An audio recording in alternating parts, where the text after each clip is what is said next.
Film diawali dengan memperlihatkan seorang wanita bernama Emma yang saat itu sedang berada di sebuah kamar hotel bersama dengan selingkuhannya yang bernama Tom. Tapi, entah kenapa, Emma terlihat seperti dihantui perasaan bersalah atas perselingkuhan tersebut.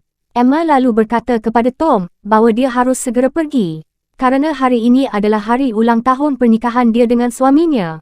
Tom yang mendengar itu tentunya tidak bisa melarang Emma untuk pergi, kerana dia sadar bahawa dirinya hanyalah selingkuhan Emma. Keesokan harinya saat di kantor suaminya, Emma menerima bunga ucapan ulang tahun pernikahan mereka. Dan ketika dia masuk ke ruang kerja suaminya, Emma tidak sengaja melihat berkas dirinya di atas meja dan berkas seorang perampok yang bernama Bobby yang dulu menganiayanya 11 tahun yang lalu. Emma yang melihat itu sempat terkejut. Namun, tak lama kemudian, suaminya yang bernama Mark tiba-tiba masuk. Mark berkata kepada Emma, "Jika kamu melihat berkas itu hanya akan memicu kecemasanmu saja." Emma pun meminta maaf kerana telah melihat berkas itu tanpa izin. Namun di sisi lain, pikiran Emma masih bertanya-tanya, kenapa Mark masih menyimpan berkas tersebut? Singkat cerita, saat akan pulang, secara kebetulan, Tom juga masuk ke dalam lift yang sama dengan mereka. Yang perlu diketahui, Mark ini ternyata adalah atasan Tom, atau dengan kata lain, Emma selama ini telah berselingkuh dengan Tom, yang merupakan bawahan dari suaminya sendiri. Di dalam lift, Tom dan Mark saling mengobrol seperti biasa, yang seakan-akan tidak ada apa-apa di antara mereka. Tapi, tidak dengan Emma, yang terlihat panas dingin, kerana takut perselingkuhannya dengan Tom ketahuan oleh Mark suaminya. Malam harinya, Mark mengajak Emma makan malam romantis di restoran untuk merayakan ulang tahun pernikahan mereka. Mereka saling bertukar kado pernikahan. Mark memberikan kalung berlian mahal yang didesain khusus untuknya, sedangkan Emma memberikan sebuah tiket liburan ke suatu pulau. Tapi Mark menolaknya dan mengatakan bahawa dia sedang tidak ingin pergi. Kemudian, Mark pun langsung memakaikan kalung berlian mahal itu di leher Emma. Singkat cerita, saat di luar, Mark mengatakan bahawa dia memiliki satu hadiah lagi untuk Emma. Tapi kali ini, Mark meminta Emma untuk menutup matanya dengan kain kerana dia ingin membawanya pergi ke suatu tempat. Saat di perjalanan, Emma yang merasa tidak nyaman dengan penutup mata itu, ia pun melepasnya. Ternyata, mereka sedang menuju ke sebuah rumah di pinggir danau yang membeku. Mengetahui itu, Emma sempat merasa aneh, tapi Mark mengatakan bahawa tujuannya membawa Emma ke sebuah rumah itu adalah untuk menghidupkan kembali keharmonisan hubungan mereka dan untuk menciptakan kenangan indah di tempat itu. Setibanya di sana, Emma yang sengaja dibiarkan sendirian, menemukan sebuah kertas yang bertuliskan, "Aku selalu mencintaimu sampai maut memisahkan kita." Kemudian, Emma terus berjalan di atas lantai yang dipenuhi lilin, yang mengarahkannya menuju ke ruangan gelap tempat percetakan foto. Di dalam sana, Emma melihat ada banyak sekali foto kenangannya bersama Mark, dan semakin dalam Emma menelusuri ruangan itu, dia melihat secarik kertas di atas piringan hitam yang bertuliskan, "Mainkan Aku." Ternyata, itu adalah lagu kenangan mereka, yang membuat Emma terharu mendengarnya. Lalu, Emma pun terus berjalan mengikuti taburan bunga yang menuju ke kamar, dan terlihat Mark yang sudah menunggunya di sana dengan 2 gelas minuman di tangannya. Kemudian, Mark memuji kecantikan istrinya itu. Dia juga meminta maaf kerana belum bisa menjadi suami yang baik. Emma yang mendengarnya pun merasa tersentuh, dan adegan pun berlanjut sampai pada adegan genjot-genjotan. Keesokan paginya, Emma terbangun dari tidurnya dan terlihat Mark yang sedang duduk membelakanginya. Kemudian Mark bertanya kepada Emma, "Apakah kau bermimpi indah?" Emma lalu bangkit dari kasurnya, dan dia sangat terkejut ketika melihat tangannya yang sudah terborgol dengan tangan Mark, dan ketika Mark menoleh ke belakang, inilah yang terjadi. Emma yang melihat itu seketika panik, dan berusaha menelepon polisi. Tapi ternyata tidak ada sinyal di sana. Emma lalu mencoba untuk menembak borgol tersebut, namun sialnya pelurunya kosong. Emma kemudian menyeret mayat Mark ke sebuah ruangan gelap. Lalu saat lampunya dinyalakan, terlihat ada gaun pengantinnya di sana. Emma kemudian menarik gaun itu, dan merasa curiga ketika menemukan ada sebuah berangkas rahasia di sana. Emma lantas menggunakan gaun itu untuk menyeret mayat Mark. Namun, ketika Emma menuruni tangga, sialnya dia malah terjatuh. Kemudian, ketika Emma membuka pintu, dia melihat keadaan di luar yang sangat dingin. Emma pun terus menyeret mayat Mark sampai ke dalam mobil. Akan tetapi, Emma dibuat kesal saat mengetahui kalau bahan bakar mobilnya ternyata telah dikuras habis oleh Mark. Lalu, ketika Emma menyalakan pemutar lagu di mobil itu, terdengar rekaman suara Mark yang mengatakan bahawa dia terkesan dengan Emma kerana telah berhasil sampai sejauh ini. Di dalam rekaman itu, Mark juga mengatakan bahawa dia sangat menyesal kerana tidak bisa melihat ekspresi wajah Emma saat itu. Kerana dia sekarang sudah tidak bernyawa lagi. Ternyata, Mark melakukan ini semua kerana dia sudah mengetahui tentang perselingkuhan Emma dengan Tom dan Mark tidak ingin melihat Emma hidup bahagia bersama selingkuhannya. Kemudian, Emma kembali menyeret mayat Mark ke dalam rumah untuk membersihkan diri. Di sini, Emma yang terlihat kesal, mencoba untuk melepas kalung berlian pemberian dari Mark, tapi anehnya, kalung itu sama sekali tidak bisa dilepas. Saat itu, Emma berencana ingin memotong tangan Mark. Tapi anehnya lagi, dia sama sekali tidak menemukan satupun alat yang bisa digunakan untuk memotong tangan Mark. Hingga ketika Emma kembali ke ruangan pencetakan foto, dia sangat terkejut ketika melihat foto-foto kenangannya bersama Mark telah berubah menjadi foto-fotonya saat bersama Tom. Bahkan di sana juga terdapat foto perampok yang dulu menganiayanya 11 tahun yang lalu. Tak lama kemudian tiba-tiba terdengar ada seseorang yang datang mengetuk pintu. Ternyata, itu adalah Tom selingkuhan Emma. Emma bertanya kepada Tom, "Kenapa kau bisa ke sini?" Tom pun menjawab bahawa dia hanya mengikuti pesan yang dikirimkan oleh Emma sebelumnya. Emma yang mendengarnya pun jadi kebingungan kerana dia merasa tidak pernah mengirimkan pesan kepada Tom. Saat itu, Emma pun baru menyadari bahawa semua ini sudah direncanakan oleh Mark sebelum dia tewas. Kemudian, Emma pun memperlihatkan apa yang sudah terjadi dan menceritakan semuanya kepada Tom. Lalu, tak lama kemudian dari kejauhan terlihat ada sebuah mobil yang menuju ke arah mereka.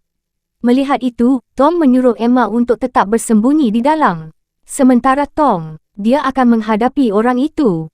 Kemudian, terlihat seorang pria bernama Jimmy yang turun dari mobil. Tom pun langsung menanyakan tentang keperluannya Jimmy datang ke sini. Jimmy langsung menjelaskan bahawa dia dipanggil oleh Mark untuk memperbaiki pipa yang rusak di rumah itu. Mengetahui itu, Tom pun berbohong dengan mengatakan bahawa Mark sedang tidak ada di rumah. Tom lalu membayar biaya Jimmy secara cuma-cuma dan menyuruh Jimmy untuk pergi. Namun, sesaat kemudian ada satu pria lagi yang keluar dari mobil Jimmy dan secara tiba-tiba, pria itu langsung menyerang Tom hingga tewas. Setelah itu, mereka berdua masuk ke dalam rumah untuk mencari Mark. Ternyata pria itu adalah Bobby, perampok yang dulu menyerang Emma 11 tahun yang lalu dan sempat membuatnya trauma. Melihat itu, Emma yang ketakutan segera bersembunyi. Di sini Jimmy bertanya, kenapa Bobby harus membunuh? Bukankah Bobby sudah berjanji tidak akan membunuh lagi? Namun, Bobby tidak memperdulikannya. Dan saat di atas, Bobby melihat noda darah di atas kasur dan juga menemukan sebuah berangkas di sana. Sedangkan Emma, secara diam-diam ia terus berusaha menyeret mayat Mark ke gudang. Namun di sisi lain, Jimmy melihat jejak darah yang menuju ke gudang. Di dalam gudang, Emma menemukan sebuah alat yang bisa digunakan untuk memotong tangan Mark. Secara mengejutkan, Jimmy masuk ke gudang itu dan ketika dia melihat mayat Mark, Jimmy sangat terkejut dan segera berlari ke dalam rumah untuk memanggil Bobby. Lalu, ketika Bobby juga melihat mayat itu, dia berkata kepada Jimmy bahawa pria inilah yang menyuruh mereka datang ke sini. Saat itu, Bobby berniat untuk segera membuka brankas yang ada di kamar.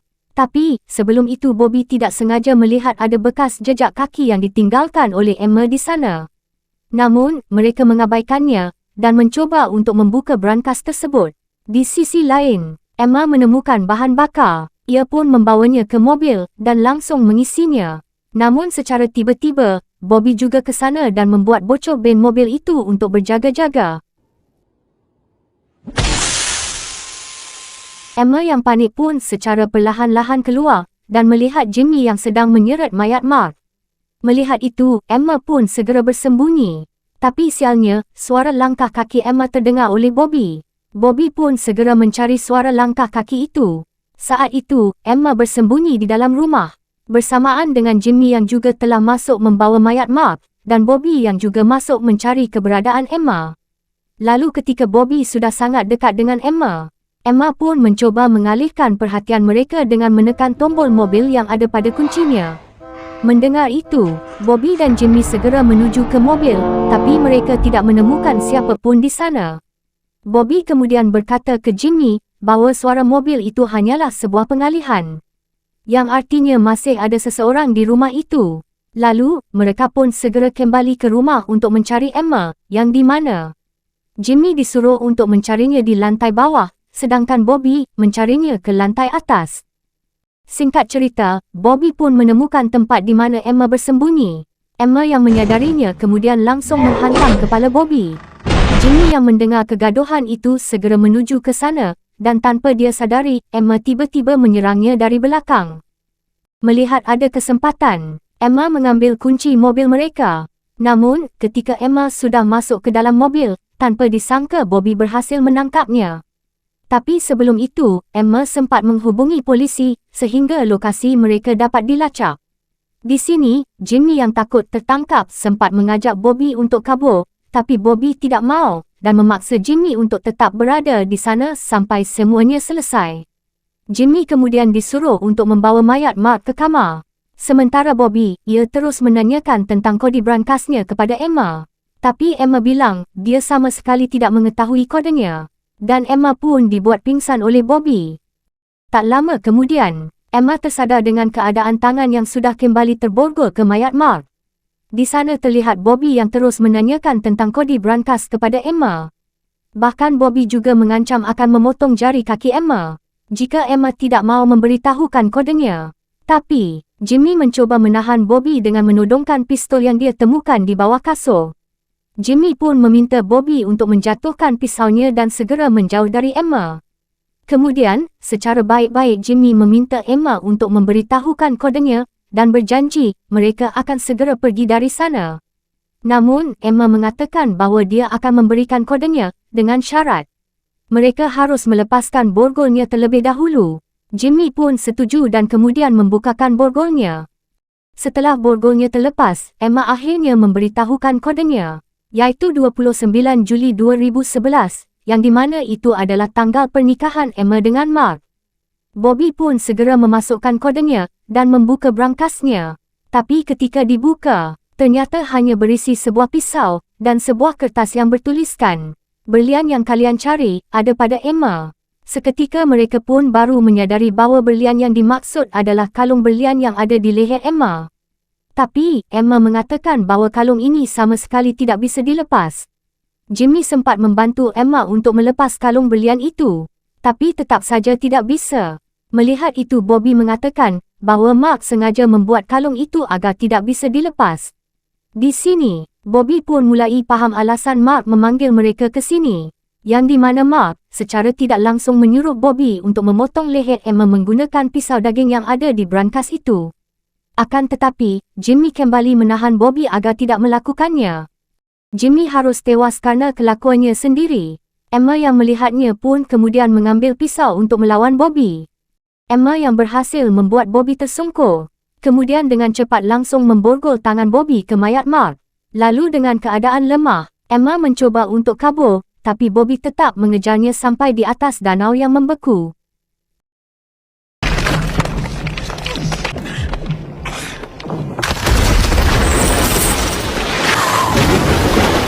Di dalam air yang membeku, Emma berhasil menusuk mata Bobby dan membuat cekikannya terlepas.